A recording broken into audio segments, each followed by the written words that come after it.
we go. Hi, everyone. Welcome to Toy Talk 2021. We're doing the Comic-Con stuff at home again. But, at least we're happy to be here and talk to you all and share everything, well, a lot of the stuff that we have coming up in the next year and into 2022. And we have some really special guests for you all today, which we're really excited about, and we're just gushing over in the last 30 minutes speaking with them. So, but we'll start things off with showing a video slide that's gonna showcase everything that we're releasing. And first of all, there's Eric over here, Bob, and Mike. And yeah, I think let's get the video started. All righty, here we go. Enjoy, everybody. This is exciting stuff. Here we go.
I like that. What was that? that last slide just makes me go, All right, yeah, so we're, yes, the thing, yes, that's one of the things we're very excited about in this reveal, but yeah, we're really, there's so many things we're working on and that we are beyond excited to share and talk about. And I think that video is like just scratching the surface of everything, but we'll be revealing more stuff as the year goes on. But yeah. Yeah, that goes fast. There's a lot of stuff there to see. So we'll put it on again at the end, hopefully to end the panel. And then hopefully on our blog, we're going to be able to post all the slides so you can actually take a deep dive and check it all out. There's a lot. It goes by quick. A lot to soak in. What do you have on the table here, boys? These are we're drinking out of. Well, right now we're drinking out of some Halloween 3 tiki mugs that are going to be coming out soon. Yeah, we're super psyched about these. Yeah, we're really stoked. We're drinking painkillers, so numb the pain of not being physically at Comic-Con this year again. Yeah, so these are great. Cheers. It's good. And then what else we have? We have Wolverine.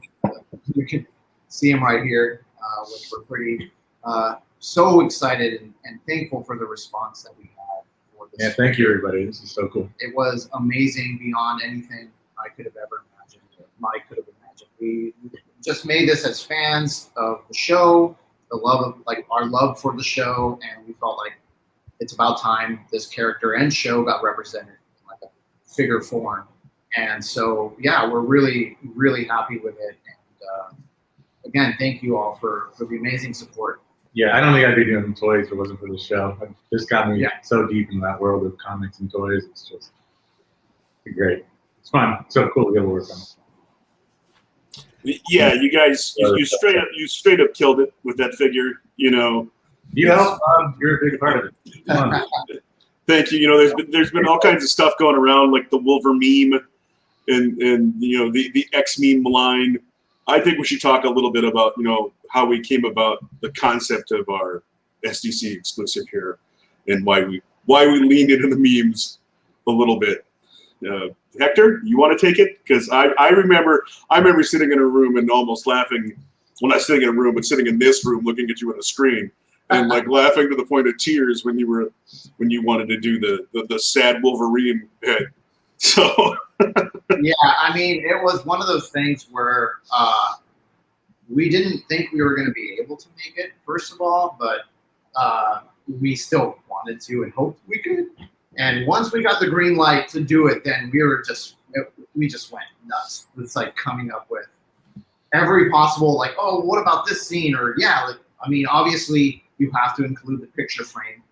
You have to include and make a reference to that scene, because I still remember it. And I'm not even talking about the meme, right? The meme obviously is a big deal and it became a viral thing. But for me, I still remember it originally from watching the show as a kid. I mean, I always thought Wolverine was like this badass guy, right? And he was like always angry. He was always like the one ready to fight and all that. And then he has this scene, and I think it's the second or third episode, where he's like sitting in a bed and he's just laying in a bed and he's just sad. He's like crying over Dean, and I was just like, wow, like this guy's, he's deep. You know, I don't know. Gene. It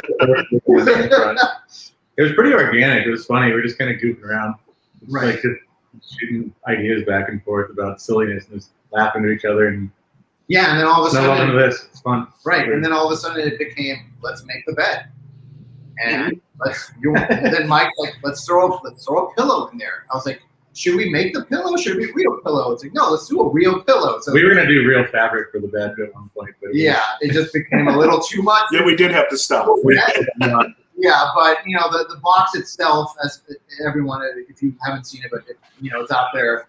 The box itself on the inside is the bed. But the pillow is a real fabric pillow. So that is also an exclusive to this edition, which, I mean, it's silly to say, but it comes with a pillow. It works with all of our figures too. It's modular. Yeah, you can lay the pillow underneath. Skeletor can go to sleep. Yeah, underneath Scarecrow or whoever you want.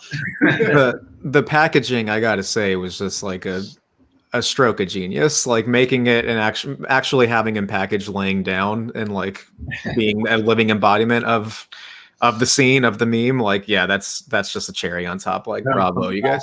My stepbrother did the illustration for that and kind of did all that, so it was fun. So getting to work with my friends, like step friends and family on this, and Bob and everybody, it's just been fun. It's such a cool thing. Just like it was great, and you know, the meme portion of it and that whole thing is just a way for us to point to an iconic scene in the show, and obviously now an iconic meme and pop culture meme worlds. I don't know, whatever, right? And so it felt like, you know, when we thought about this, because we were just going to make the figure, right? It wasn't going to come in the bed or anything. We just obviously loved the show and wanted to just make a cool Wolverine, and then we're going to do more, as you saw on the slide.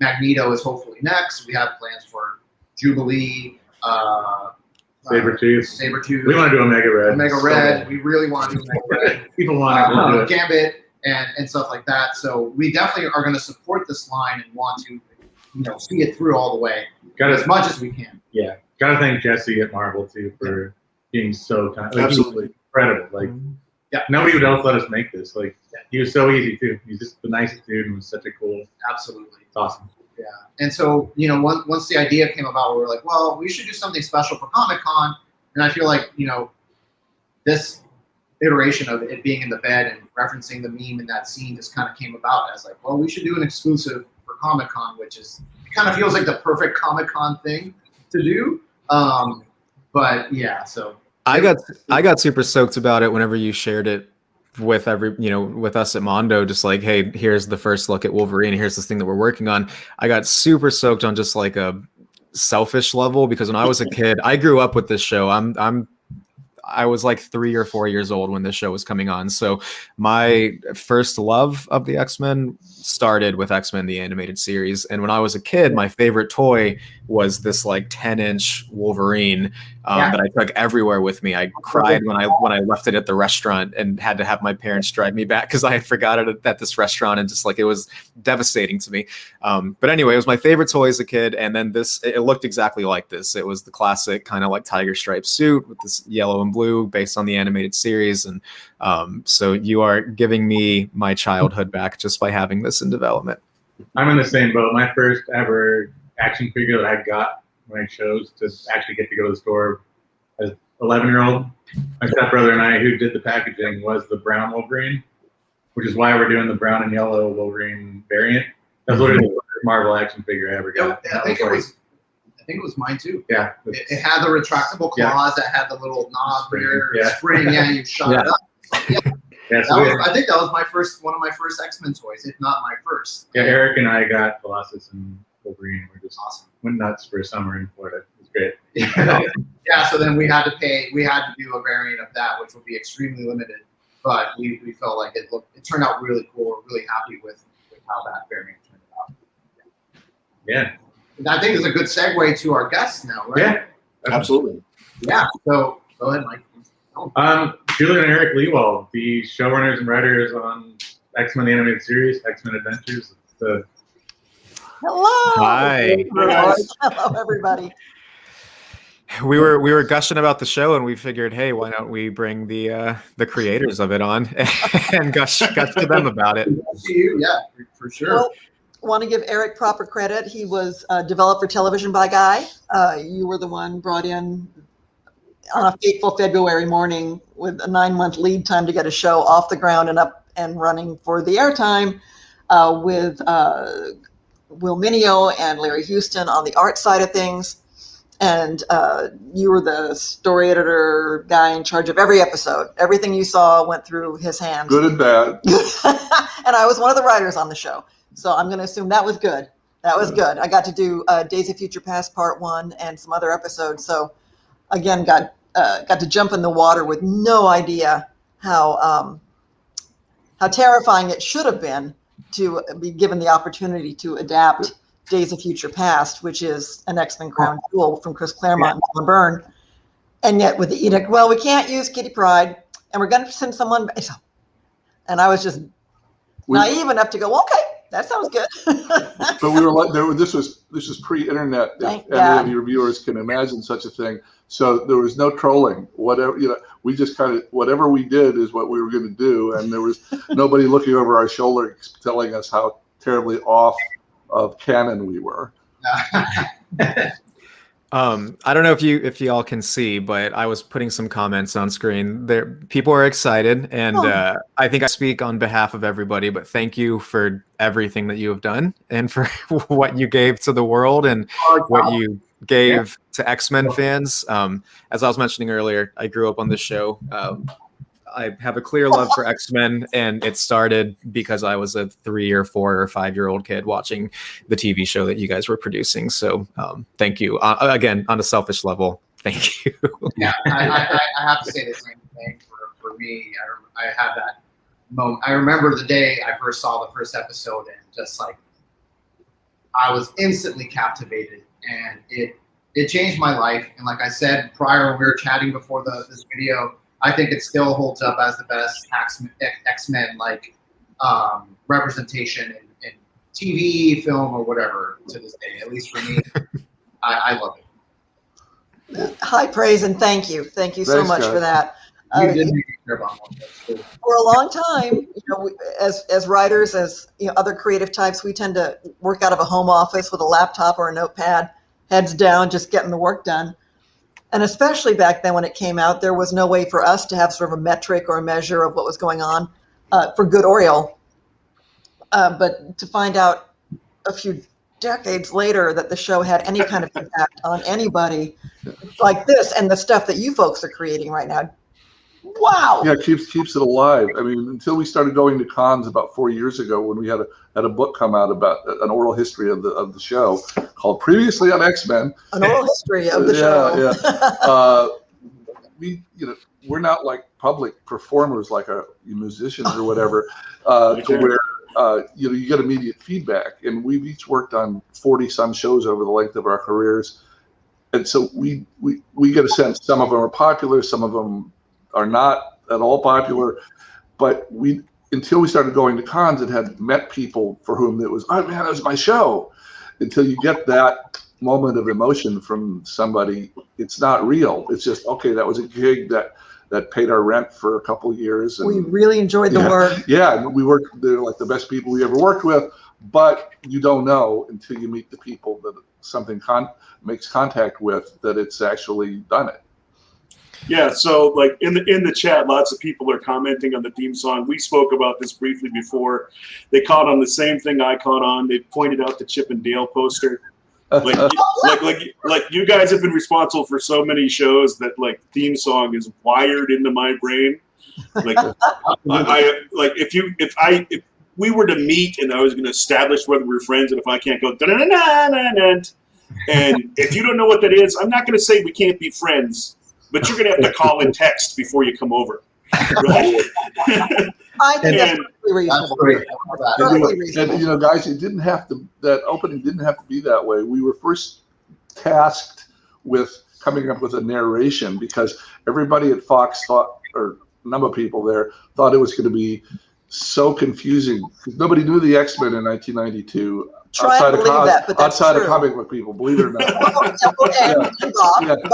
Bob knew. And so they said, well, we need to have, hello, it's Mutancy, it's the Atomic Age, these are the X-Men, this is Meat Beast, having some 45-second introduction to everybody to make sure they understood what the heck was going on in this strange world. So luckily, we had wiser heads prevail to say, no, please don't do this, and let us do it. Let us do a purely instrumental one. Larry Houston and Will Mineo were in charge of the visuals. On the art side of things. That was what you saw was like 3 days work. Larry put a couple days and no idea. Showed it to Will and Margaret Lash, and they said, well, we don't have enough of the characters in it. Will did a pass on it, and that's what we shot. That's that fast. Those guys understood how to get across a whole world in a minute. It really did. I mean, that intro explained it all. It was all and our reference point for the older folks in the audience is Larry, who's a couple years old, year and a half older than I am. Anyway, he and I both, when we were little, loved the Johnny Quest opening, which is nothing but 45 seconds of action. So that's why X-Men is all action and music and no dialogue, because Larry and Will pushed for it. And while we're on the subject, got to give a shout out to the man who made the music possible, a fellow named Ron Wasserman, who also, aside from everything else he did, wrote Mighty Morphin Power Rangers theme song as well, on top of other stuff. That is responsible for a lot of earworm right now. I want to give a shout out here too. On Mikey's screen, I'm going to make you all bigger. I hope you don't mind. But there's a new book out from Eric and Julia. It's called X-Men: The Art and Making of the Animated Series, and it's an amazing book. It's exactly what it sounds like, but it is a deep, in-depth dive on the making and the artwork associated with this iconic show. And if you're curious, I also recommend and shout out Cartoonist Kayfabe. It's an amazing YouTube channel run by Ed Piskor and Jim Rugg, and they did an awesome kind of like 45-minute episode of just kind of going, section by section of this book. So if you're curious, check it out and definitely pick one up because it's a beautiful, beautiful book. Great. Yeah. I think it's important to point out that we bought that book before we knew Eric and Julia. No money exchange hands here.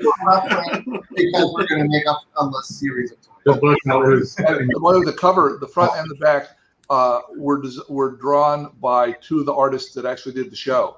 Larry Houston and Rick Hoberg. Exclusively for this were book. Two of the four main artists involved in the designing and creation of the characters for the show.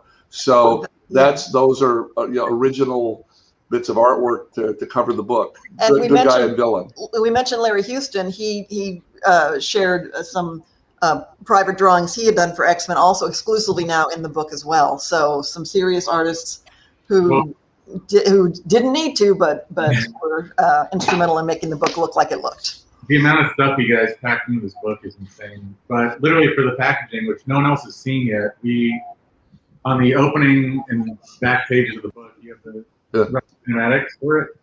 That's it. Yeah, Yep, yeah, that's it. You got it. Yeah. For the content exclusive, we're using. God.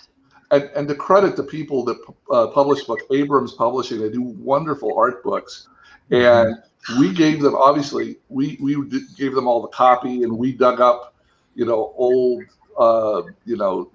decaying animation cells and things from people's basements. Yeah. But they laid out a gorgeous book. They Yes. really put their, Eric Hoffler who edited it for us. I mean, they really laid out and produced a beautiful book.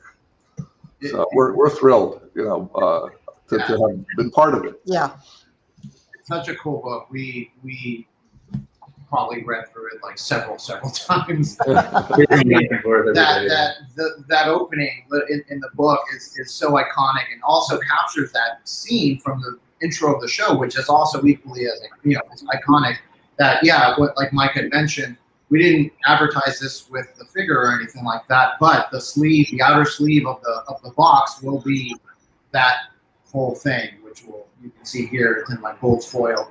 So we're really excited. It's so cool to look at. Yeah. Once you get it, laid out, it's just great. once you get it, you'll really get to see all this amazing artwork in here. And we're stoked. We're stoked that we were able to talk to you all and to just do this. It's a dream come true for real. It really is. So glad it worked out. This is so great. Sometimes the universe works out, doesn't it? Not often, but sometimes. From each other, which we didn't know. How has it? I gotta ask, how has it been? Kind of seeing the resurgence of excitement and enthusiasm of the show. There was a comment that I put on screen earlier from Alexander, and he said he's been watching the show with his 5-year-old daughter and seeing her light up the same way that he did when he was her age. So I imagine the show being on Disney Plus kind of brought it to a whole new audience. And what's that sort of experience been like for the last year or so? Well, it's been really gratifying. When we started going to cons, we had a lot of people coming up that, 40-year-old guy with his 2 kids who had now watched the show 2 or 3 times together. And we had a section in the first book we wrote called Previously on X-Men, which is which is interviews with people. An oral history. An oral history, not much artwork in it. But a lot of behind the scenes stuff about how the show got put together. When we put that together, we were online with people, and we asked for testimonials about memories of the show. And there were people that, I was with my grandmother. We were watching the show together, as we always did, as she passed. And I was an adolescent and considering taking my life, but then I really wanted to see what was going to be on X-Men this Saturday. Well, we don't take that casually. Yeah. These were astonishing things. Real stuff that people shared across generations, and that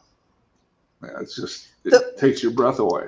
The fact that X-Men has proven to be a way in for a lot of people to identify with the other and being the other and finding a family that still accepts and loves you and figuring out how to navigate that world.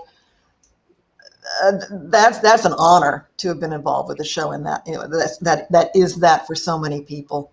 It's just been profoundly gratifying. And for so many years, earlier you could maybe find the 5 seasons on DVD. There was never a box set released here in the US. Mm-hmm. And then it was sometimes available, some channels, sometimes not, some streaming services, sometimes not. Yeah, and there was nothing ever comprehensive. I had it was broken up by volumes, and I had those on DVD, but it was never like every single episode, Yeah. So when we found out that Disney Plus was gonna put it back on, well, that was very exciting for us, just because we figured that meant it would reach more people. Mm-hmm. The feedback we've been getting through our social media has just been astonishing. The folks who are just glad to have it back and introducing it to the next generation. We couldn't have asked for better. That's awesome. Yeah, thank you so much. I mean, Oh. it's one of those things where, again, I think the show was perfect for like little me because of the action and the cool characters and all the cool stuff. Especially, you watch that first episode and they're fighting Sentinels, and you're just like, if you didn't know X-Men, you're like, what? These guys are fighting giant robots. And I don't think I had any idea, for me personally, that there were Sentinels in the books and all that stuff. It was, again, like Eric said, it was kind of like an introduction to me. And then you leave years later going back. I mean, I've showed my kid too the show once it got on Disney Plus, and you realize there's a lot of good and deep social commentary and just commentary about acceptance and all of that stuff, which is amazing. I think when Eric, when you sat down with writer Mark Edens to sort of pencil out what would have been the only 13 episodes, because the first season was all we were promised on the show. Margaret Lesh, the president of Fox Kids, believed in this, but the other people didn't. So she had a lot of pushback from people putting money in and from colleagues and from advertisers, and because they'd start seeing some of these scripts, they said, "What is this? We're trying to sell cereal to 5-year-olds. This is all adult stuff going on with prejudice and love and hate and relationships gone sour. This is an adult show." And we kept on screaming at them, if you make it exciting enough, little kids will want to learn. They will miss 80% of it, but their older brother and sister will get most of it, and their parents will get all of it. And among them, then you'll get this huge audience, and they just, oh no.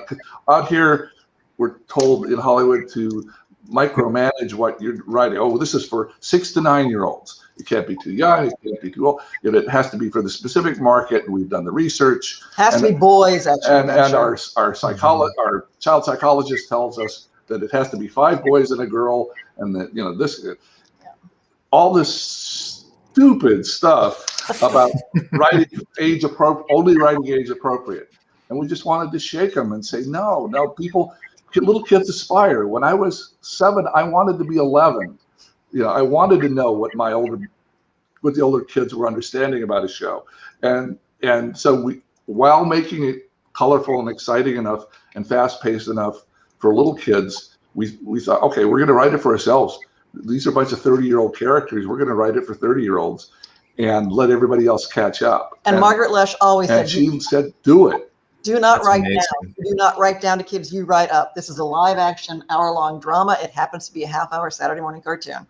That's amazing. We had never that order before. We never got that opportunity before. Yeah. That was, for us, that's a cool thing. The writers that, if you're disappointed in some, say, kids shows that are written out here because they seem, childish or not very challenging or not ambitious, it's not because the writers are any worse. Some of them are the same writers that, write for the really sharp shows. They're being told, write down, dumb it down, simplify it. We can't have the big words in it. We actually got that note once. We're doing a show called Mummies Alive, and we got notes saying, you've got too many big Egyptian words in it. Cut it down. It's going to confuse and overwhelm the children. So we didn't, but I'm just saying.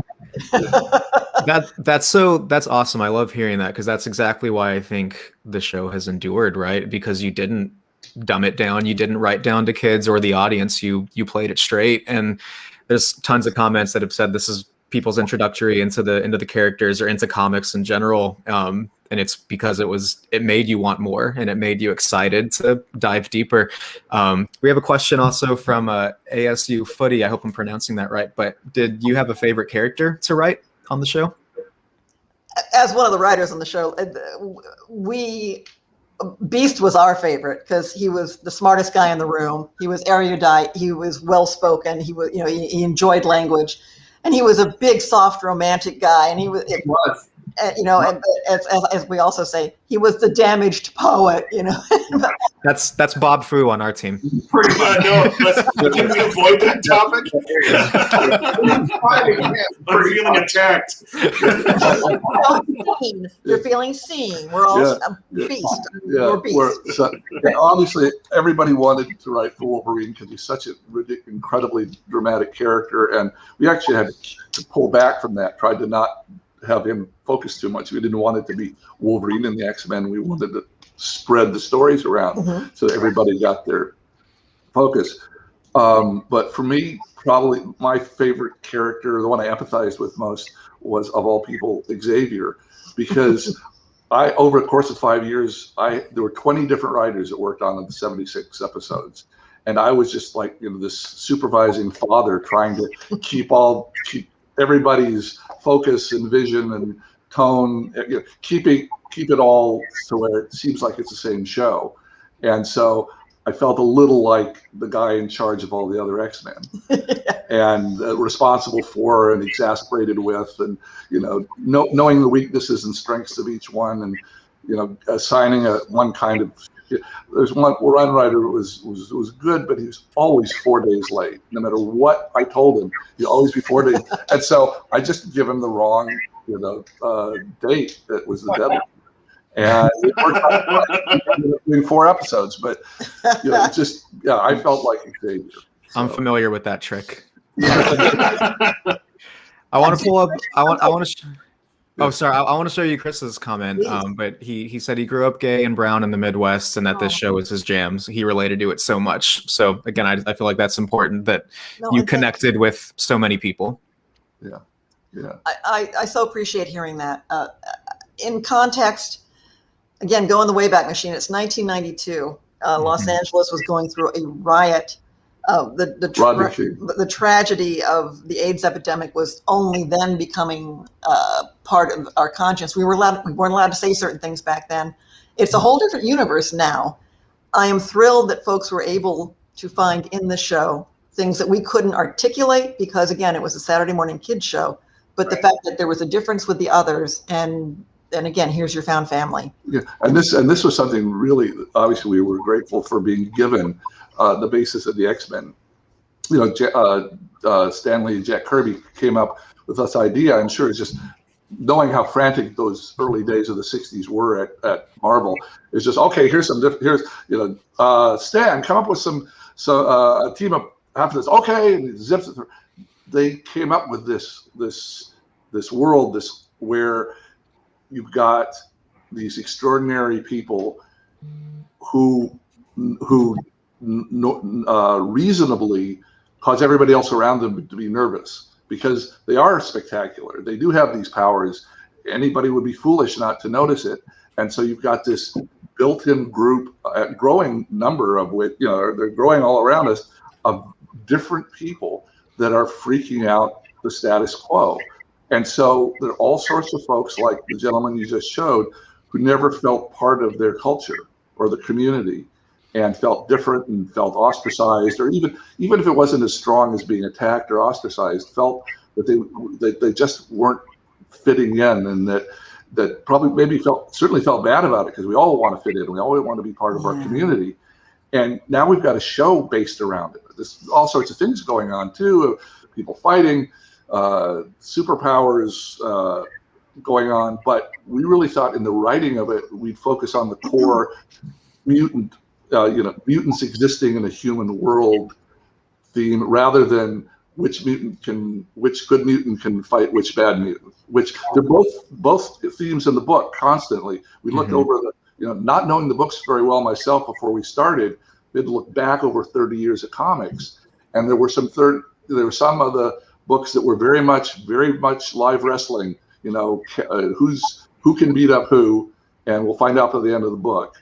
But the best ones seem to be about what it meant to be a mutant, and what the strains that put on you, the worries that put on you, or fitting in with. So we pushed that on purpose, but we were given that by the guys that came up with this whole idea of the X-Men. And Hector, you mentioned the giant Sentinels in the opening two-parter, Night of the Sentinels. Yeah. That was very conscious decision to make it the humans who reasonable or not, had fears that went all the way from, oh, that's okay to, we've got to get rid of the mutants. Right. And then that set it up for, you had Xavier's approach and you had Magneto's approach to dealing with this issue. Mm-hmm. And I think that's also what sustains the show today. Yeah, that you have that debate. Absolutely. Yeah, I mean, when I look at it that way too, I mean, rewatching the episodes now for me too, you really see those stark, contrasting ideologies between Professor X and Magneto, which are common within what we're all going through right now and have been for however long it's been, right? So but it's one of those things where, yeah, I mean, you're absolutely right. I mean, X-Men at its core has been about the outcasts, right? The people who felt like they were outcasts or like they didn't quite fit in. And I think, for a lot of us as kids or who were kids growing up, maybe not fitting in completely amongst a group of friends or in school or whatever, the show really spoke to us and made us feel like, oh, like this didn't happen in a cartoon. Like this must happen to other people, not just me, and not just my friend. It's happening to other folks, and it's very important. It touches me in that way where I think that's why to this day, like when we got the chance to make this toy, it was like we have to make it. Like we have to do it because there's so much more to it than just Wolverine, and whatever. It's all of that comes, all those feelings and emotions that come from that. So. Yeah, and it's interesting. Look what became the meme, which is just an amazing thing. This meme has taken over the planet of Wolverine staring longingly at Jean and Scott, a picture of Jean and Scott. That's an adult love triangle. That's not something most 5-year-olds deal with. I have a question about that. But as we were trying to explain to the people that were pushing back and telling us, oh, you can't have all this stuff about, romantic relationships in your show, is that 5-year-olds understand that there's something between those three people, and there's a yearning and a loss, and Jean's off with one guy and she's not off with this guy, and this guy's feeling sad about it. So there's a 5-year-old interpretation of that meme that works beautifully if you just simplify the emotion down and don't make it have to be something romantic.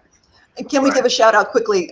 Episode 5, season 1, Captive Hearts, that particular episode, and that was written by Marty Eisenberg and Bob Skier. They're a young writing team that they did their first work for us the year previously in a Beetlejuice season at Fox, and so they got their start with us, and that was. Does he go by Robert Skier? Robert. Well, Bob or Robert. Yeah. Yeah. What's funny about that? He sent me a message on LinkedIn, and he was just like, of all places, and he was like, I saw the toy. He was just like, is it possible for me to get one? It's like, oh my God, like, and I was just like, yes, are you kidding me? But yeah, he's like, yeah, I just want to let you know, like, I'm so happy with what you guys did. Like, I was one of the writers on that episode, and we were just like, I was like blown away, and like, yeah, you can have a figure. We'll make it work for you. Oh, good. You're good people. You're very good people. Because that's a spectacular figure. Yeah. My God. God. And it's going to mean a lot to him, guys. Yeah. Oh, please. Yeah. Before we move too far away from it, I love that you brought up that, you were dealing with themes like this love between 3 adult, 30-year-old, mutants. That begs the question, though, Wolverine holding this picture of Scott and Jean, did he go into one of their rooms and steal that photo? Because I want to see the deleted scene. He had that on his wall to start with. Yeah. It's less creepy if he went and stole it. It is. I believe I hadn't even thought about that. It's 30 years later, and I hadn't thought about that. Yeah. I mean, it could have been in the common room somewhere. It is the X-Mansion. It's just amongst all the other pictures with Beast, and there's other people just hanging out and having a good time. On the grand piano that we never saw, that no doubt was there in the common room. Yeah, had to be. There's another thing here that Skeeter shared is I love that the cartoon was serialized, and at this time a lot of the other kind of children's animated shows, they were more kind of one and dones, but this one actually told long through line stories. And kind of related to that, you guys adapted so many iconic, storylines from the comics. Was there ever any sort of collaboration or kind of going back and like picking the brains of Claremont or anyone that was writing the books to just make sure you were doing something right or anything like, or were you on your kind of your own path and doing your own thing? We were mostly on our own. There were two guys from Marvel. We were in LA. Marvel itself was in New York City. It was just they didn't have at all a TV or film production company. It was just the comic books, and they were in New York, and they had two guys that were assigned to help us out. One's Joe Calamari, who was just their an attorney that had been with them for a while, nicest guy on the planet, Joey the Squid Calamari. He was just their liaison to anybody that was going to try to do something in TV and animation. TV and film. And then a guy named Bob Harris, who was actually their editor. They had 3 X-Men books going at that time. They were big books. They were going very well. Here's this poor guy doing 70, 80-hour weeks, getting those 3 books out. Yeah. And he was reading through our story ideas and our finished scripts and all, giving us notes saying, oh, no, this is maybe way off base for Wolverine, or how about this? So we had somebody that would advise us, but he was so busy with his bit. We basically did what came to us. We'd send it to him and said, are there any red flags here? And he was busy enough that if there was something important, he'd catch it and he'd tell us about it. But if there wasn't, he'd just say, go ahead. And he's one wonderful guy and very much liked and supported the way we were going with the show, because there was some push and pull while we were doing the first season about should it go younger, should some things be changed, and he's very much supported on this. Until the show comes out, we're all kind of rolling the dice on this. We don't know. It takes 3 or 4 months in animation to do anything. So we had to finish writing the whole first season without seeing a foot of animation. We had recorded it so we could hear that it sounded right, but that's as far as we could. We could look at the storyboard panels like you saw, black and white storyboard panels. We didn't even have a budget or a time frame for animatics. It was just, here's a 300-page storyboard with 900 images drawn on it, and then wait and see what the finished picture is like. No pencil reels, no, oh, is this working? Is this going with are the voices fitting with the action? This wasn't Warner Brothers with Batman. No, this stuff was getting sent overseas. As soon as storyboard's written, start animating it. Boom. Overseas. Yeah. Wow. And so it was a long process that we just had to kind of have faith in how this was going. And we also, this is one of those things, again, it's really hard to remember back in the early 90s, but social media was not a tool. You didn't know, you didn't have access to immediate, well, can I find so-and-so online? Didn't have that. You didn't find out until, was it season 2, about Len Wein, the guy who co-created Wolverine. Was out here, and we didn't know. No one told us. So the first season, there was an excuse. They said, quick, come up with 13 stories, assign them, get 8 people writing on them as fast as you can, because we're already 2 months behind. So at that point, I just picked, the animation writers that I thought would be best for it, and had been in the business 7 years, and so I knew most everybody. Small community. And then once we could catch our breath, somebody pointed out, well, most of the people that worked on this, that worked on X-Men still live in New York, but the guy that actually co-created Wolverine and Storm and half the people you're using and resuscitated and resurrected the X-Men from the dead in 1975, Len Wein, lives out here, and he just did a Batman. He just did he's written an animation script. So I called him up and said, you don't know me, but we just did a season of X-Men, and we got hired to do another one. Do you want to write for the show? And he's the most, the nicest, most easygoing, unaffected. Yeah, sure. Yeah. No reason you should have known me. What the hell? So it was just. So he ended up writing 4 scripts for us, and he was great. but we never. I don't know what Chris was doing. We've met Chris Claremont since after the show. It was until 3 years ago. There's a picture back there of us at a con. Oh wow! Him, and that was the first time I met him. Yeah, that's a picture of Larry Houston and Chris and Julia and me. That's amazing. At the Comic Expo. Yeah. And I went up to him and said, "I don't know if you know who I am, but I just want to introduce myself. I hope X-Men the Animated Series didn't really make you annoyed, And I got to work on Days of Future, and he was very gracious. Yeah. Wow. Because to be honest, there were 25 years of writing of X-Men and then 5-year fellow period of the books, and probably we tended to do original stories that just pick bits and pieces out of the history of the books. We use a scene from somewhere or a relationship from somewhere. Mm-hmm. Out of the first 26 episodes, the only 2 episodes that were an absolutely pre-thought we're going to adapt a book was Days of Future Past. The other 24 were, okay, what's the coolest rogue story we can tell? And we want to get in Apocalypse in it. Okay, so you come up with something. If we find stuff in the books, I had like a Marvel Universe encyclopedia that had everybody's relationship to everybody. There was no internet. That's what you had. And so reference book. Yeah. But really, it wasn't until after 2 seasons then they said, okay. We flew to New York after 2 seasons. I did, and Larry Houston, and we sat down with them for 3 days and said, okay, what now that we know this is huge, and you've just ordered 39 more, which is a big deal for us. We're doing 13 at a time usually. You've ordered 39, 3 more seasons. Let's figure out some of is there anything you want us to be sure to do? And Phoenix and Dark Phoenix were decided. And they said, well, we'd like to see something starting Nightcrawler. We'd like to see, they listed half a dozen people they want to make sure to get involved with we hadn't in the first 2 seasons. But that was the only time we really sat down with them and said, well, what is it from the X-Men history that you guys that you might want us to try to adapt? And they would suggest stuff, and we'd see if we could make it work.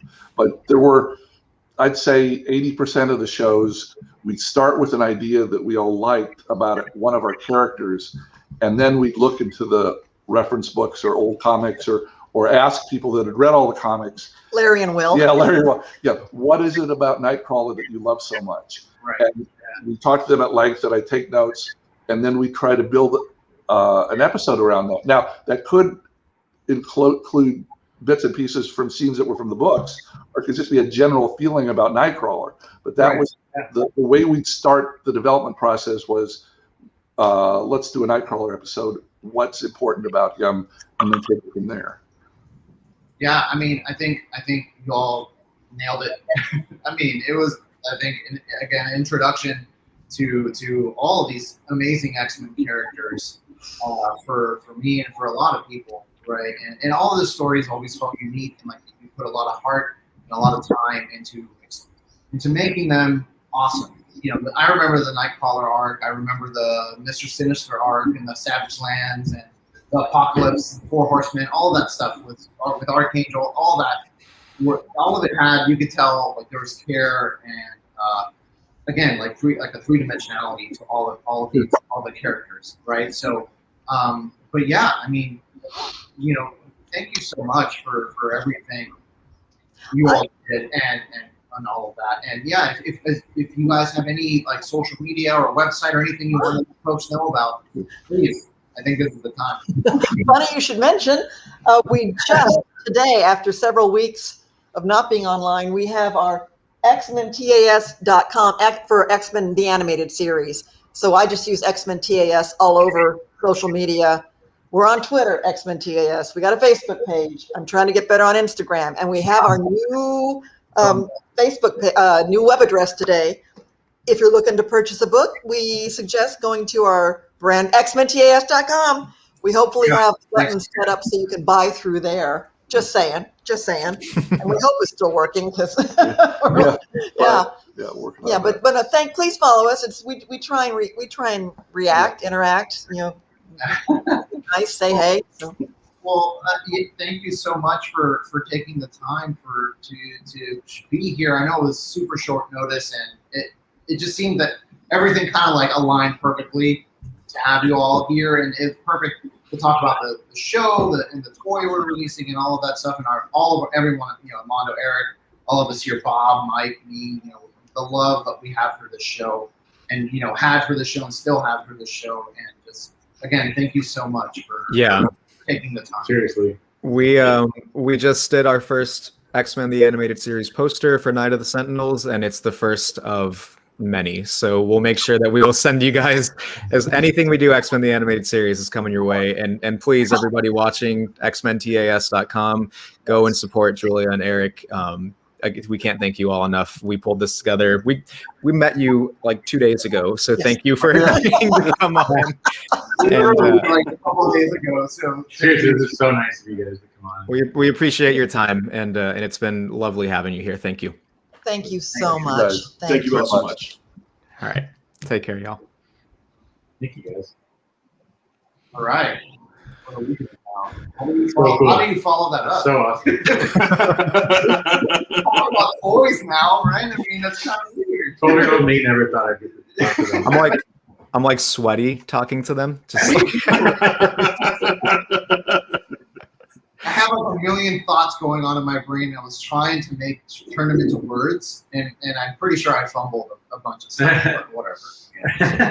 But yeah, I mean, what else do we have going on? I think at the start of the show we showed a lot of stuff. Yeah, let's open it up to a Q&A and see if anyone in the chat. We can't see the chat here for us, unfortunately, but if there's any questions for anything you saw or any questions for upcoming product, we do have. I guess we can mention this. We should mention this. We have our Godzilla and Hedorah soft vinyl figures releasing tomorrow. They're very, very limited to 150 each. So try to get them. If you Vector designs, these are so good. Yeah. More cool colorways coming. These are insane. Yeah, this is the first of many. This is just we felt this was appropriate for Comic-Con. They're glow in the dark, and we all love pink things. And we had to make a pink cherry blossom version. So Hector killed it on these. He designed, and sculpted, and painted, and it's beautiful, man. I'm not a soft vinyl toy collector, but I'm going to become one. These will be one of my first ones. I just got my first Hedorah back here. Behind, I'm not on screen, but down here is my first Hedorah, courtesy of dear old Rob Jones. The biggest fan of all of Mondo. Pretty Shout out Rob Jones. 90% of the reason this exists is because of his pure love for the character. So I was just like, let's do it. Let me see here. There's a couple questions coming in, and I can pull here. Let me go ahead and pull. I'll pull this presentation on screen if you guys just want to talk through. We can go through the slide kind of manually. Sounds good. Yeah, let's do that. That sounds fun. And thank you everybody for hanging out. We're here at day 2 of our Comic-Con at home. Appreciate everyone hanging out with us. If you have any questions, throw them in the chat and we'll try and address as many as we can. Yeah. So there's a lot of love for the Scareglow in general. The characters really, just people love them. But we released one a couple years ago. It was kind of like Mondo's interpretation of kind of like what we do with all our Motu figures.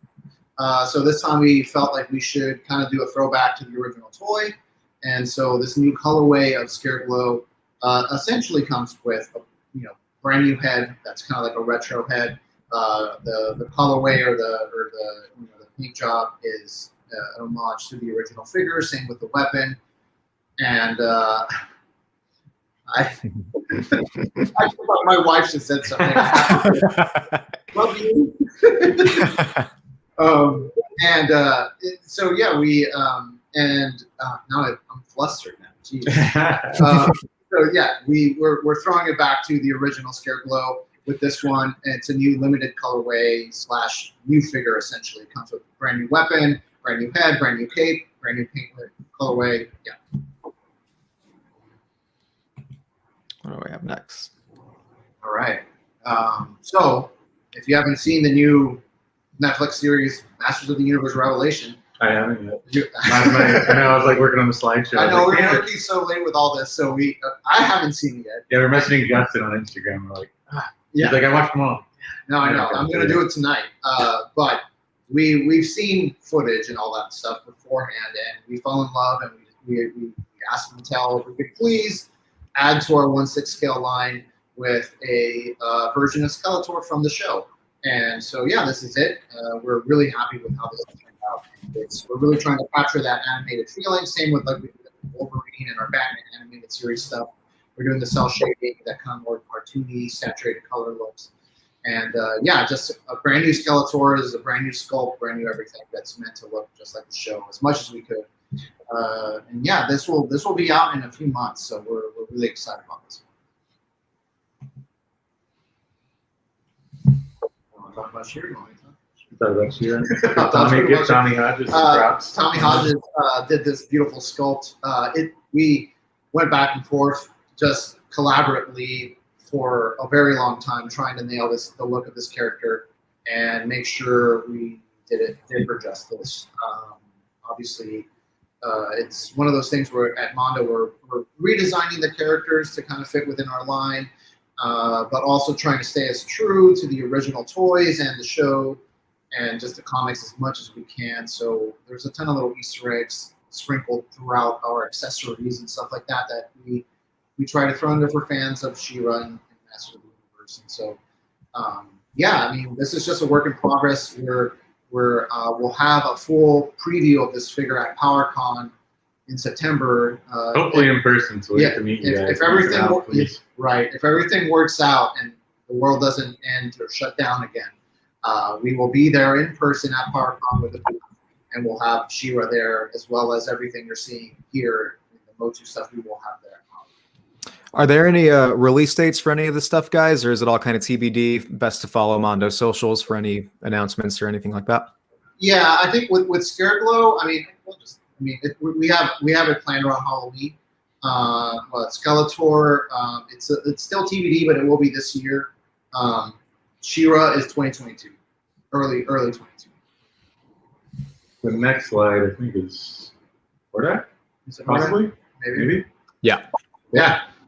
We will have that at PowerCon available. We're gonna have a small amount in person, but if you come to the booth, we'll be able to.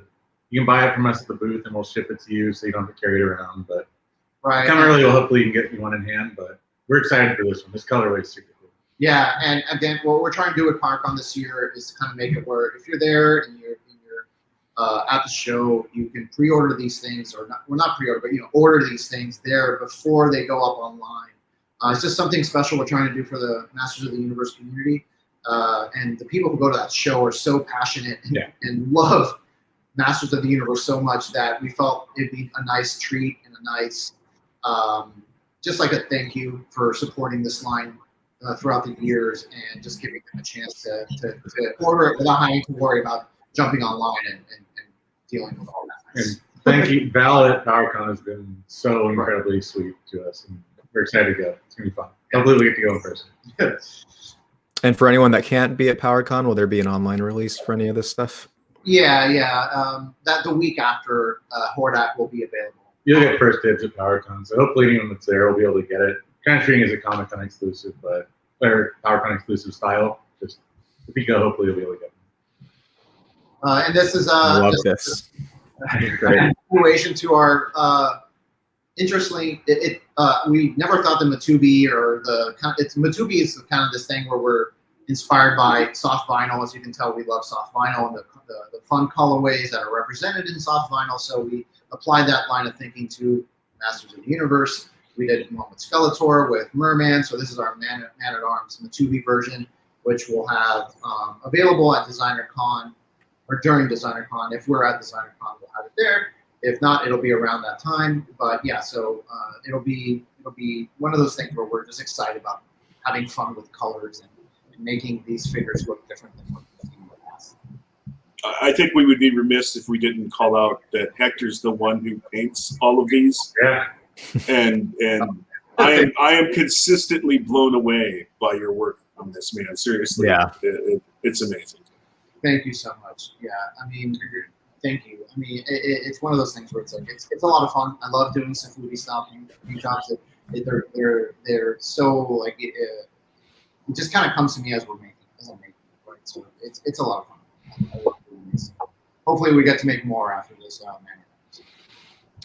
think we're talking about this dude a bit. We talked about this enough. Thank everyone for all the support, and yeah, thank you. We will have a regular edition available, right? You can talk about that. Yeah, we're gonna have a regular edition, traditional packaging for 6 scale on this one. It won't have the sad Wolverine Or the pillow. or the pillow if everyone wanted a pillow. Or the bed or any of that. Yeah. But it's basically you get a lot of the same stuff, just not the cool Comic-Con packaging. And then I'm so stoked on that brown suit, man. Yeah, that's the coolest thing because that was literally the first toy I ever had, like that I bought myself as a Marvel. Apparently, fan. all 3 of us. Yeah, so Yellow Wolverine is just the coolest. So Yeah, that's going to be super limited. So yeah, very limited edition for that color. but I'm so stoked. It's freaking amazing. Hey, shout out Peter in the chat. Hector need the brown suit. Oh, and then you can't have Wolverine without Magneto. Yeah, we're currently in development. Sculpt's in progress on this one. Yeah, but these portraits are incredible. I love that you're doing an evil morph to kind of go with the morph head that Wolverine comes with. So we didn't really talk about it. Every single character is going to come. So good guys get a morph head. So every little character is going to get an evil morph. Yeah, pretty much. So when we make a Jubilee, it will come with a morph head. When we make in a Omega Red, it'll come with evil morph. So it'll just be a running thing throughout all the figures. So if you collect all of them, you will eventually have like 10, morph heads lying around to do stuff with. I don't know, but I mean, There's a lot. in case you don't, but yeah. Put on a Skeletor. Yeah, but yeah, we did some deep cuts with the show. We went through a lot of like the leader head Magneto from that future episode. I can't remember the name of the episode right now. Anyway, we try to get little things here that we haven't seen in other Magneto figures, as well as the shout outs to the show. I think my next favorite thing after Evil Morph is shout out the Jack Kirby hands that are coming with it. Like, love having that's such a great touch, man. I love it. Joe Allen, Force Perspective, killing it. Oh yeah. Oh, this is one that people are curious about. Long-awaited Joker. Yes, yes, we are making it. It is happening. It is still happening. Yes, it is in production. Actually, we have a paint master. We just don't have it here, and we weren't able to take pictures of it. So that's why we did this lovely little render here of the 3D sculpt. It shows you everything that comes with. There's no reason to hide anything. I don't even work with the toys team with Hector and Mikey on their projects, and this is like the project I get asked about most of like anything Mondo's doing is, hey, are you guys still doing Joker? Bobby, joy buzzer hand. So thank you, Mike. That's my entire contribution to this was I nagged until I got a buzzer hand. Yeah. He fought for it. We were like, we showed him everything. We're like, we're all done with this, Bob. Like, it's at the factory. We're ready to go. And he was like, where's the buzzer hand? And I'm like, okay, we got you. So one night I just like quickly sculpted it and sent it to the factory. And I was like, okay, we're gonna add a hand. It's gonna be the buzzer hand. We're just gonna do it. And Thank you. it's all for you, Bob. It's all for you. It's now perfect. Yeah. There's a lot of cool stuff in this figure, and yeah, we're really excited. I'm especially excited about the head. Oh my goodness, I'm blanking. But it's from the episode the head with the clown mask. I forgot. Whatever. It's fine. Either way, we're really stoked to share the final images with you guys once we get a sample. This is another one Tommy Hodges sculptor did he's a hard character to nail. He looks different in every angle. Right. And Phantom City Creative, the posters that Eric and the poster team did were kind of the best reference you could use to get this portrait right for him. So right. Actually, very difficult. The Joker with the hat is that portrait was really inspired by the Phantom City Creative poster that you all did. Literally the best reference we could find. Yeah, and so back to Mondo. That's so rad. I'll let Erickson know. Ooh, This one. what's going on here? Well, we can't say much. We can't say much. It's going to be insane. We Yeah. kind of went nuts. This is We a went- passion project for us, and we had a little bit of leeway to kind of cut loose. Yeah. We got a lot of cool Easter eggs in this one. Yeah, this figure will come with a lot of accessories, and I like Yeah. the black flag bars. That's I think my favorite Easter egg is the. we unfortunately couldn't show you a prototype or anything like that, but we feel like this tease kind of gives away some of the cool stuff that's coming with it. It's it's going to come with a ton of monsters.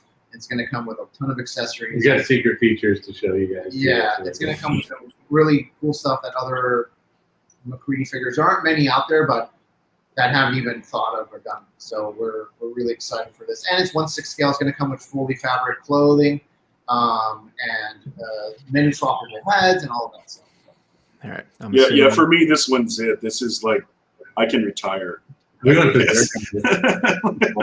This is insane. This one, it's so cool. It's one of those dream projects, right? Where it's like just like Wolverine was. It was like for us, it was like, well, once we got the like, yeah, let's do it. It was like we need a McCready.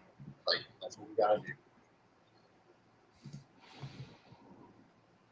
Cool. This is. Try to grab it without breaking it. Oh yeah. This is amazing. This one's for me. For those of you that don't know who James Groman is, like Google him and check it out. He's amazing. He's Seriously. my toy design hero, so getting to even work with him was a dream, and he couldn't have been nicer, and he's the most generous, just the coolest guy. And this is just Look, design, painted, concept art, everything.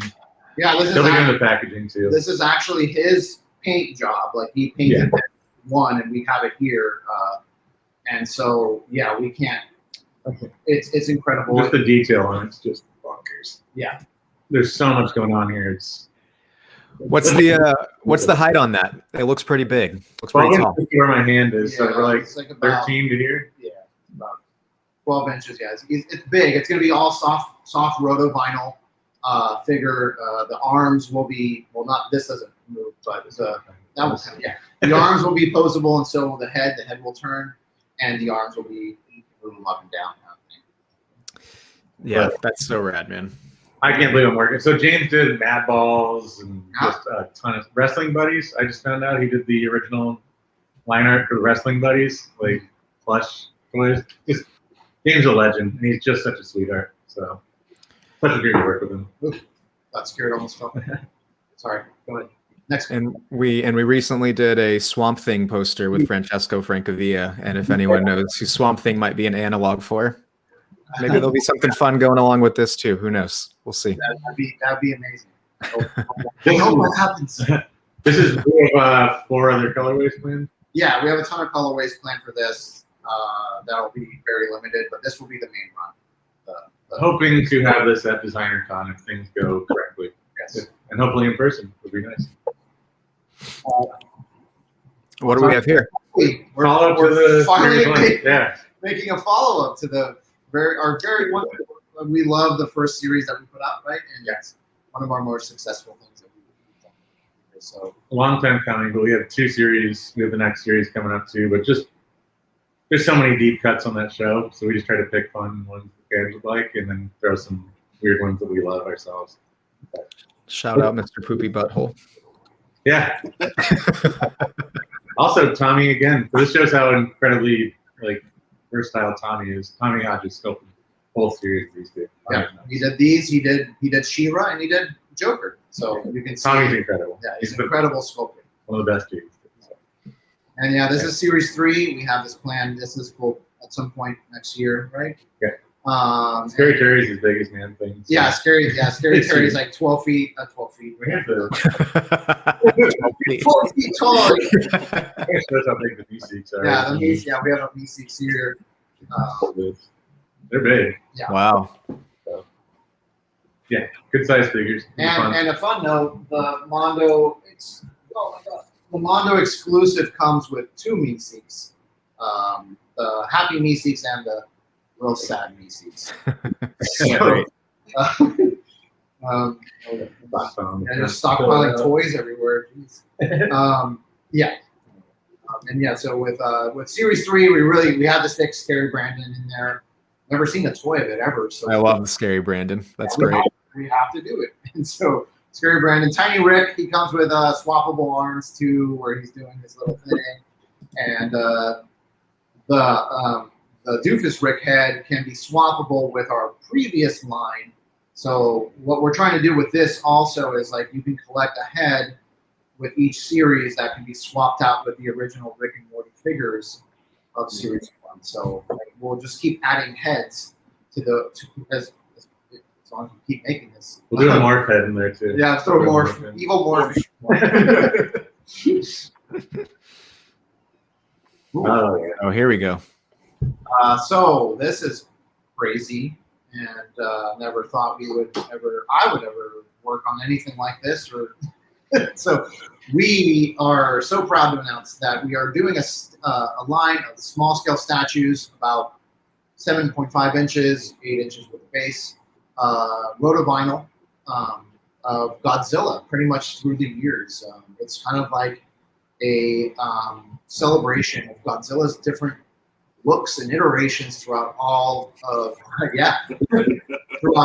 all of Godzilla history, and so we felt like we couldn't really do this properly unless we had the chance to show many of Godzilla's different just styles and looks. So, including his stint as Reptar. It's just What do you want me to? This is from the very famous and well-known 70s cartoon, and then this is our first series, Series 1, which will have. This is kind of like alternate universe Godzilla. Each of our series will have kind of like a representation of alternate universe film and artist rendition. So I think the next one is Gojira. I think so. Yeah. So, and we'll also be doing 1954 Gojira as launching with this series as well. Really I'm gonna put y'all on screen here after we get to the next one. I think it is. Yeah. And then the artist series this time is with obviously Attack Peter. This is so cool. Shout out Peter. So Hector and his wife painted this. Hillary did a killer job on this. And She did, and she also painted this one. So shout out. Yeah. it literally looks like a print though. This is Seeing Peter's work in 3D is amazing. I mean, his Daruma is incredible, and then seeing this, like, this is just awesome. I love this whole line, the plan and the idea of this Godzilla Museum. These are great, guys. Yeah, these are fun. They're at a collectible price, like an easy price. They're not going to break the bank. Yeah, it's going to be definitely. When we have our big statues, those are obviously very expensive. We wanted to make this more accessible and something that you can easily put on a shelf, and like you can just collect all of them as time goes on. We have a lot of plans for Series 2 already, which we're hoping to include another guest artist rendition of Godzilla, a film version, and another like alternate look. So. And when can folks expect these to maybe go up for pre-order, for sale? Is there a timeline or anything like that? Yeah, the first one will be out in actually a month, very soon, and all three of them will be out throughout the rest of the year. So awesome. I think the last one goes up in November.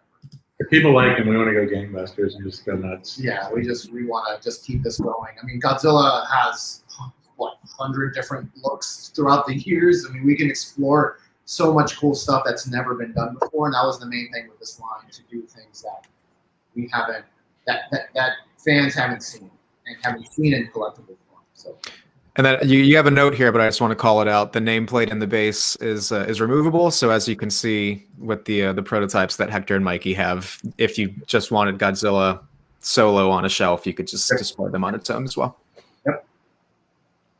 And they're all going to be vinyl figures. So just. Beautiful. Yeah, these are our upcoming. We have our soft vinyls. This is, as you all know, the Cherry Blossoms coming out tomorrow. I don't remember what time. Tomorrow, I believe at 3:00 is the time. It's a big kind of Godzilla release at 3 p.m. Central Time. Central Time, right? You know more than I. Yeah, so this is just a preview, or just showing you. We wanted to share it with everyone what the colors are going to be. They're all very limited in units. So Cherry Blossom 150, Return of Godzilla is our biggest one. It's only 300 units isn't that much, I guess. But and then the rest are all very limited as well. They'll be scattered throughout the year. We're going to have one at Designer Con, one for Godzilla Day. November 3rd. Yeah, November 3rd. And yeah, so it's starting with the Cherry Blossom, but throughout the rest of the year, the rest will be popping up as well. This just in from my guy in the chair, 1 o'clock Central Time. Is when that's going up. So 1 p.m. Central Time, the Cherry Blossom Godzilla soft vinyl figure. Shout out to OG Gangster Amy in the chat. Good to see you. Hey, Amy. Hey, Miss hi. you, buddy. Miss you. And I want to pull up here as well. Hector and Mikey, y'all have the Cherry Blossom and the Hedera. So there's a look at them, live look. Available tomorrow at 1 p.m. Central Time. Super limited, 150 units. But And then Hedera comes in a bunch of different colors too. Really, these are so rad, man. That oil slick, man. Yeah. In person, it's bonkers how it shines. It's really cool. Yeah, it's very metallic. It has like a lot of pearlescent like little specks in it and stuff like that. It's really cool. All of them really have like in person. It's kind of hard to tell in the photos, but there are very pearlescent and shiny. Yeah, we try to capture that 3D look as much as we can. This is so we had two big statues come out this year: Godzilla in 1989 and Mothra from Tokyo SOS. So this is the next one, or one of the next ones. And this is where we decided to go big, like really big with this. With King Ghidorah from the Heisei era. The Mondo exclusive will come with a small little base with 3 Dorats on it. If you don't know what Dorat is, you should know. It's a three baby Ghidorahs that merge into big Ghidorah. But it's the cutest thing in the world, and I love Dorat. Is this statue going to be in the same scale as the Godzilla and Mothra that we put out? Yeah, so considering it has to be to scale to the 89 statue, this is probably going to be close to like 21 inches at the wings. Wow. Yeah, so it's going to be big. At the top of the neck or head, it'll probably be the same. At the top of the head, it'll be the same size as our Godzilla, which is like 18 inches. So then you count the wings. Yeah, it's about 20 inches tall, maybe 21. And yeah, it's going to be big. It'll be our biggest statue we've ever done. But also, Gabriel, who designed this and did the concept art, did our Mecha Spider-Man artwork too for packaging. And he was just a nice dude who reached out on Instagram, and lovely guy and great artist, and been working with him. He's incredible. So if anyone out there wants to send us stuff, send us examples of your work, because Gabriel's been amazing. So Make Wear Play asked how big. Hector said this will be about 18 to 21 inches, roughly. Don't hold us, don't hold us to that, but roughly about that size. And Meeseeks will be 12 feet tall, he said earlier. Keep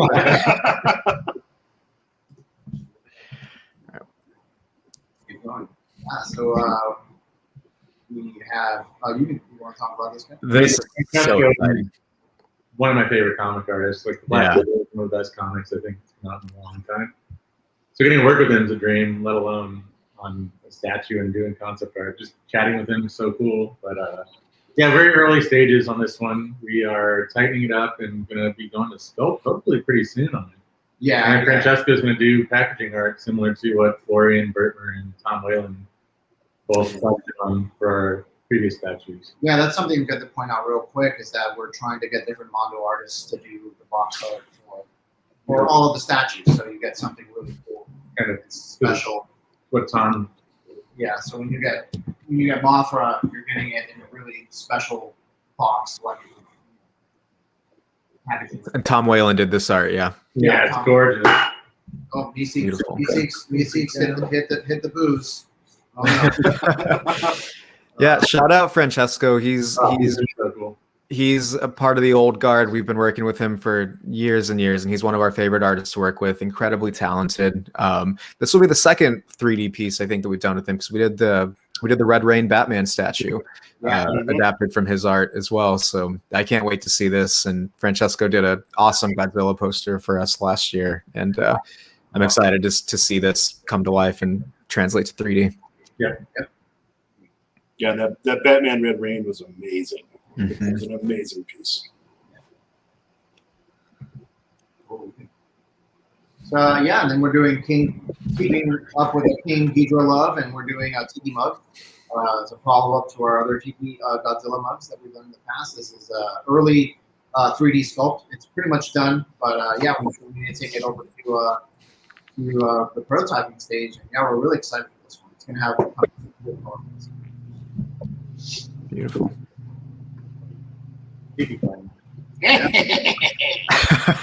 Bob's waiting the whole time for that. Oh man, we Skeletor. We get to do. We're doing an awesome Skeletor Tiki Mug. This is Diamond. Previous. I'm always getting mixed up. Previous exclusive is the yellow and purple you see there. I believe that's available right now. But we are going to be doing. Mondo will be releasing this awesome bone white Skeletor mug, and it will be available at PowerCon during PowerCon, and then shortly after online. And then huge shout out to Florian, because the design's killer. Yes. Florian is packaging for Godzilla statue, and all of our Motu stuff and everything. Genius, but Florian's design and it's freaking amazing. It looks so good. And another shout out to Florian. We did a Masters of the Universe Revelation poster with him today. It did sell out, but there's going to be a variant that we announced on our stream last night on the Mondo Happy Hour. But we'll have a variant of that artwork, and that'll be at PowerCon as well. So hopefully that'll be in person. But if not, it'll be in celebration the week of, or around the time of the con. So there'll be a lot more Motu love coming your way. Yeah, and hopefully Florian will be at PowerCon. Saying that. So it'll be fun. Get him to sign it. Cool. And then we're doing a Black Panther Tiki Mug. We're really excited about this one. I think it's one of the cooler Marvel ones we've done. And it's an interesting design. Brian Oskin sculpted it, and Eric Seemeller designed it. But it's really interesting. It feels good in your hand to hold. Yeah. Do you have one? Let me pull you up 1 sec. Oh, I love that, man. Yeah, over Tiki Farm, who manufactures our mugs, just did a great job on this. Yeah, the photos and video don't do justice to how much detail there is in this mug. This mug is absolutely amazing. Is it just going to be the one glazeway, or are you planning on doing a couple other glazeways? This is the only color we're going to be doing. Okay. At least for now.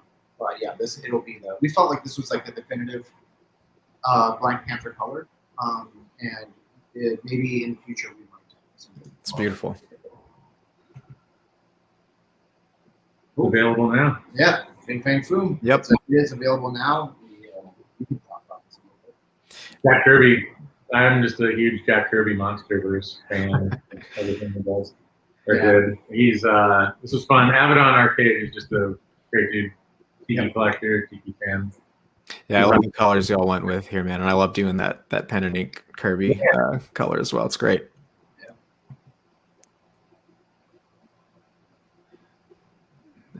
Oh, there you go. Cheers. Cheers.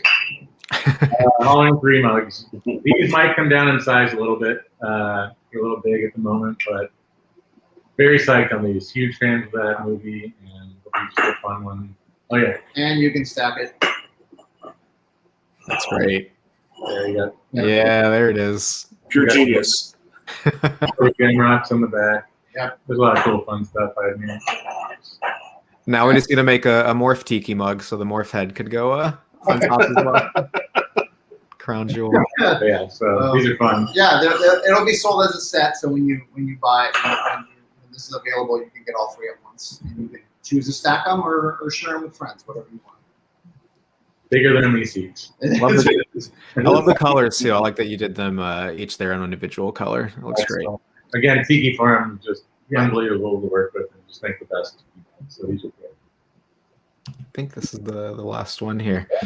Truck. This is So, This is my favorite thing. I'm obsessed with Truck. I'm obsessed with his dumpster fire series. Shout out anyone who also loves Truck and his dumpster fires. He's doing a collaboration. He did a collaboration with Casey Green, and there is a This Is Fine dumpster fire that's going on sale tomorrow. I think it might be 11 o'clock Pacific, but definitely follow Truck and confirm that time. But grab one. my wife was like, "You need to get me that." It's so rad, and I'm so stoked that we're doing this with him too, because this is a perfect pairing and a awesome collaboration. Yeah, I don't know what to say about this. Like, I keep waiting for someone to tell us no when we come up with these ideas, and it never happens. This thing makes me so happy. It's ridiculous. It's just so on the nose. I don't know how else to describe it. It really is, and I think that. How did this come about? What sort of was the genesis? Tell us how you started talking. We were kicking around ideas on what to do with They Live, and I think it actually started with how could we do something that was really interesting with the trash can, and have it say consume, and then we're like, well, why reinvent the wheel? Truck has this amazing dumpster fire already, and here we are. Yeah, Truck's the dumpster fire toy was the perfect toy to come out in 2020. Absolutely. It is the epitome of 2020, and I am so happy for Truck and all the success with this figure. It really is. Yep.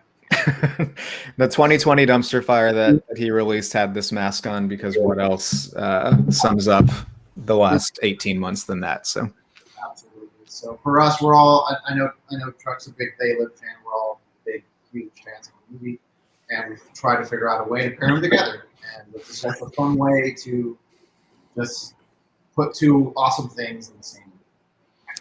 Is there a tentative date for when this is going to come out, or is that a stay tuned for further news? I know this is still pending licensor approval and all that. So yeah, it's still stay tuned, pending licensor approval, final steps, all those things. We're hoping to get it out this year, right? Yeah. Awesome. And shout out Truck. I think he is in the chat. So good job, my friend. And again, everybody go follow 100% Soft and check out the This Is Fine dumpster fire that he's got coming out tomorrow morning. It's awesome. Mm-hmm. And that's it. That's the last slide. Yeah, that's it. I mean, I think right now, real quick, I just realized we've done this for an hour and a half. I didn't realize it was so long. Oh my gosh. We did want to do some really quick giveaways. I don't know. Do we have time for that, Eric? Are we cool? Hey man, there's no rules here. We do whatever we want. So yeah, whatever you want to do. So we do want to say that we did give away a Wolverine already, and this was to Justin, who's in the chat, and he is a huge Mondo supporter. He has been a supporter of our whole brand for a very long time, and he's personally reached out to us just as a nice person to say, you guys are freaking awesome, you guys are doing a great job, and we just wanted to thank him with a Wolverine Comic-Con exclusive figure just for him. He didn't have to answer any questions or anything like that. This is just as a thank you for being such a great Mondo supporter. He reaches out all the time. It's motivational to find nice people out there that are just happy to get cool stuff, and it makes it worth it doing this stuff. So thank you. It's cool. Yeah, Justin's great. Appreciate it. Yeah, if anyone has any questions, I mean, throw them in the chat, or however you guys want to do. How do you want to do the giveaway? Questions already set up. So the first giveaway is going to be to win this. So you will get to win this before anyone, and you'll also receive it before anyone else gets to receive it. Because we have one of the samples, right? So I have the question. Let me pull up my phone. I had it written down. I don't want to botch it. All right, so everybody get your fingers, your fast fingers ready. We're going for the Cherry Blossom Godzilla soft vinyl up first. Right. All right. So, what volcano does Godzilla leap into at the end of Return of Godzilla, 1984? You want to repeat the question? What volcano does Godzilla leap into at the end of The Return of Godzilla, 1984? All right. The movie that this figure is based on. Is the answer? Yeah, go ahead. Is the answer Mount Fuji? Nope. Close, kind of. Is the answer Fiji? Nope. It is a mount. Is the answer Mount Mihara? Yes. All right. The first Mount Mihara I see. Are you going to accept my Mihara? Typo. No, it's fine. I think So the T's right next to Y on the keyboard. So our old buddy Worang is the first answer I see for Mihara. Mihara. I like it. You won a Godzilla. Reach out to customer service. Is that what we're doing for giveaways? Yeah, that's fine. Yes. All right. Can my guy in the chair send me the appropriate email for Worang to contact, and we'll get you taken care of. Yes, please. All right. Next one is to win a Hedera soft vinyl. Again, these are super limited, only 150, so you will also get the chance to have it before anyone else does. Nice. All right, question. In the movie Godzilla versus Hedera, people start to lose hope, and they throw a big party. What is the location of this big party? Or where does it take place? Where do they have this big last hurrah before they all meet their demise to the toxic small monster? Worang, reach out to support@mondoshop.com, and in the subject line, say I won the Godzilla soft vinyl figure or something to that effect. Yeah. All right, can you all see the answers, Hector, on screen here? I can't, no. Sorry. Is it Mount Fuji? It is Mount Fuji. Sorry, the first Mount Fuji is Christopher Norfleet. All right. Yeah. Reach out to support@mondoshop.com, and the subject line, write Hedera with 3 exclamation points, and we'll get you taken care of, man. All right. We have 2 more giveaways. These are fun ones. We don't have them here to show off or anything like that, but this next one is for an Adventure Time statue, which you can see on our website if you don't know what it looks like. But it's a pretty simple one. What is Finn's last name in Adventure Time? All right, the question for an Adventure Time statue, what is Finn's last name in Adventure Time?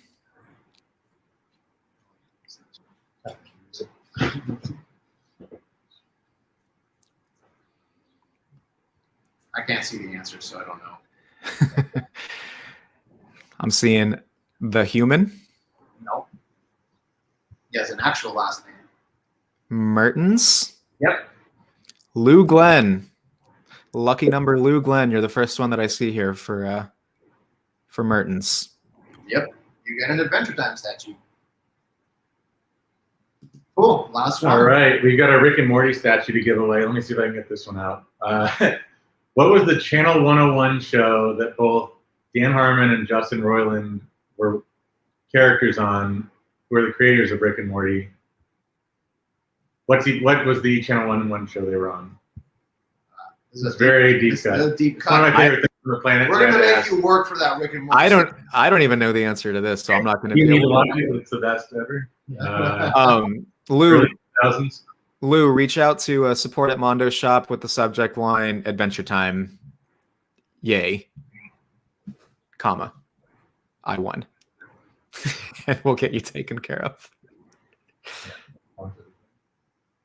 You probably, if you were in the Yeah, chat. so Dan Harmon, so this is early 2000s, Channel 101 was an online series. Yeah.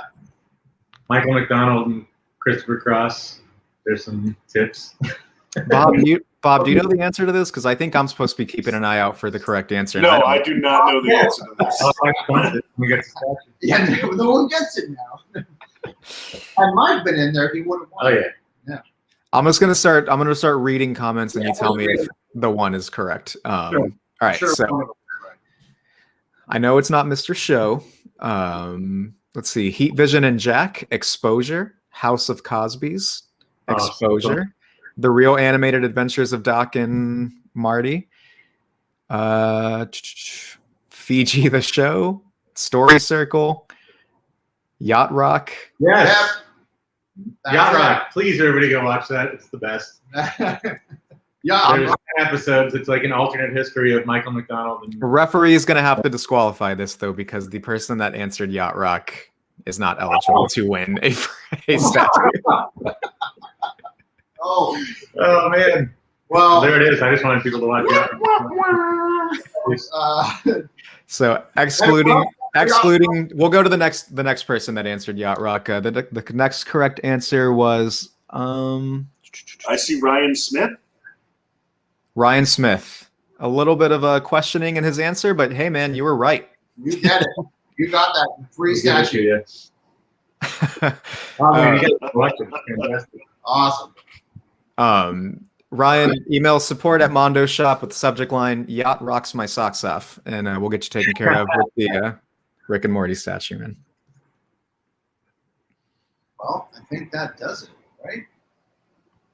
We're I good. think so. Yeah.